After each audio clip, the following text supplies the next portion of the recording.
திருப்பரங்குன்றம் மலையின் தீபத்தூண் 1000 ஆண்டுகள் பழமையானது.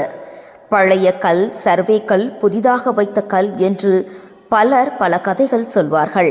ஆனால் உண்மையில் திருப்பரங்குன்றம் மலையின் உச்சியில் இருக்கும் இந்த கல் தூண் ஒரு சாதாரண கல் அல்ல.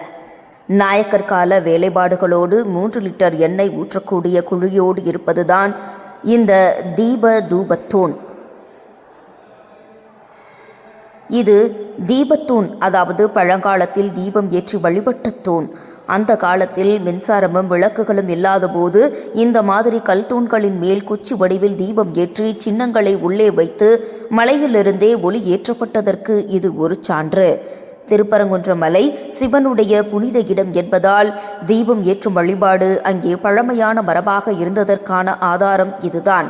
பழைய காலங்களில் மலை உச்சியில் தீபம் ஏற்றுவது ஒரு சின்னம் மட்டுமல்ல, அது அந்த பகுதி சிவத்தலம் என்று உலகுக்கு சொல்வது. திருப்பரங்குன்றம் மலையில் உள்ள இந்த தீபத்தூண் அதே வரலாற்றோடு உயிருடன் சாட்சியாக நிற்கிறது. இது நம் தமிழர் வழக்கத்தின் பெருமையான சின்னம்.